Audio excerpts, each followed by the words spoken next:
वर्ष और पिछले 5-6 वर्ष को भी देखें जी। तो ऐसा लगता है कि पूरे विश्व में और इंडो पैसिफिक में भी जो राजनीतिक समीकरण है, जो स्ट्रेटेजिक समीकरण है, वो सब बड़ी तेजी से बदल रहे हैं।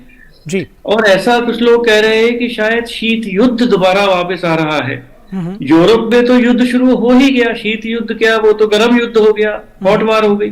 जी। तो भारत जापान जो शांति और स्टेबिलिटी के स्तंभ हैं इंडो पैसिफिक में, उनका साथ रहना, एक सोच विचार साथ साथ करना, एक ध्येय ऑब्जेक्टिव कॉमन रखना, और कैसे उस ऑब्जेक्टिव को, उस ध्येय को, कि पूरा इंडो पैसिफिक शांतिपूर्ण रहे, ट्रैंक्विल रहे और उसमें कोई अस्थिरता ना आए, कैसे दोनों देश मिलकर काम करें, जो कर रहे हैं और आगे भी करते रहेंगे। मैं समझता हूं इस पर बहुत गंभीरता से विचार होगा।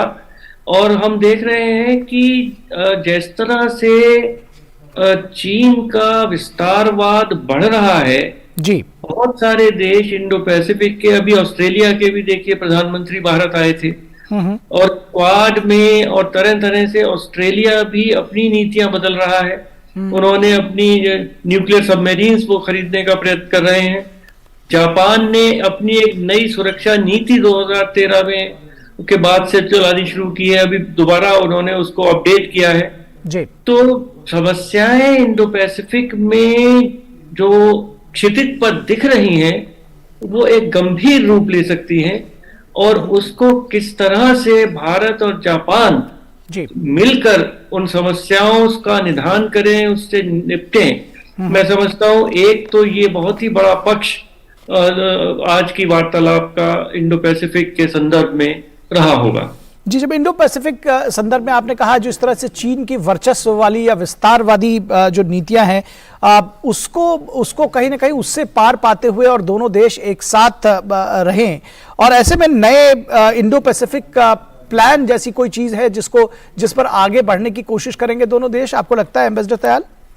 देखिए, मुझे आप अगर देखें कि अभी कोरिया के राष्ट्रपति यून भी जापान गए थे, और दोनों हमारे स्ट्रेटेजिक पार्टनर्स हैं, दोनों डेमोक्रेसीज हैं, और चाइना के विस्तारवाद को रोकने में भारत, ऑस्ट्रेलिया, जापान, अमेरिका और भी देश, वियतनाम, ये सब तो साथ खड़े ही हैं। साउथ कोरिया भी अब समझ रहा है कि चीन की नीतियां अच्छी नहीं है, और बहुत ही एक अच्छा डेवलपमेंट हुआ कि जापान और जो हिस्टोरिक इश्यूज हैं जापान और कोरिया के बीच में, शायद उनका भी एक कुछ समाधान सामने आ रहा है जी। तो सब देश बहुत गंभीरता से ये जो नया चैलेंज क्षितिज पर चाइना ला रहा है, उसकी कैसे दूरगामी और शॉर्ट टर्म दो क्या क्या नीतियां अपनाई जाए, इसमें बहुत सब देश साथ मिलकर काम कर रहे हैं। और भारत, और मैं समझता हूं क्वाड का इसमें रोल बहुत बड़ा होगा। भारत, अमेरिका, जापान और ऑस्ट्रेलिया का, और देश भी धीरे धीरे इससे जुड़ रहे हैं। हम देख रहे हैं साउथ कोरिया उससे जुड़ रहा है, और देश कुछ उनकी अपनी नीतियां हैं, अपना संकोच है, अपनी कमजोरियां हैं, उसकी वजह से ओपनली वो कुछ नहीं कहना चाहते। पर मैं समझता हूं कि पूरे इंडो पैसिफिक में एक सोच भारत, जापान और जो आगे सोच रहे हैं कि किस तरह पूरे इंडो पैसिफिक को शांतिपूर्ण, स्टेबल, स्थिर और ट्रैंक्विल रखा जाए, उसमें हमारे साथ सब देश खड़े होंगे। जी।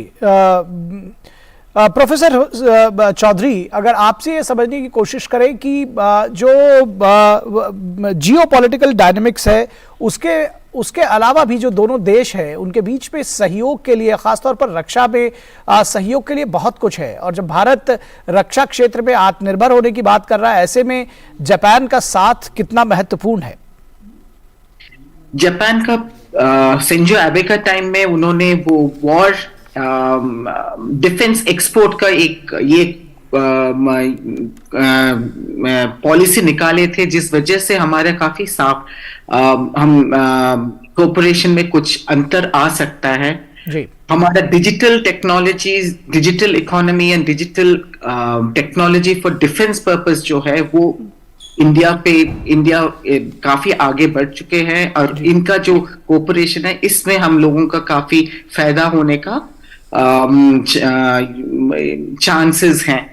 इससे अलावा आप देखेंगे तो आपको पता होगा कि इन द लास्ट 1 साल में काफी कुछ हमारा बायलैटरल डिफेंस एंगेजमेंट्स हुए हैं इंडिया और जापान के, जो हमारे लिए एक नया दिशा दिखा रहे हैं ग्राउंड फोर्सेस में, मैरीटाइम फोर्सेस में और एयर फोर्सेस में। तो ये एक ऑब्वियसली एक बहुत ही इंपॉर्टेंट और फर्म रूटिंग हुआ है डिफेंस कोऑपरेशन में, जो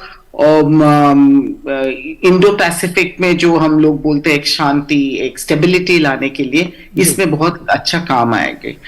इससे अलावा हमारा एक वो जो डिफेंस टेक्नोलॉजी जो सिविल पर्पसेस एंड डिफेंस का बीच का जो एक ग्रे एरिया है, उसी में भी काफी हमारा वर्किंग ग्रुप्स हैं, जहाँ पे digital technology, critical technologies, quantum technologies और एआई, इस वर्किंग ग्रुप्स में काफी कुछ बदलाव आने वाले हैं, जो हमारे देश के लिए और जापान के लिए भी एक इम्पोर्टेंट डायरेक्शन होगा, जिसमें हम लोगों का काफी कोऑपरेशन आगे बढ़ेंगे। जी, जब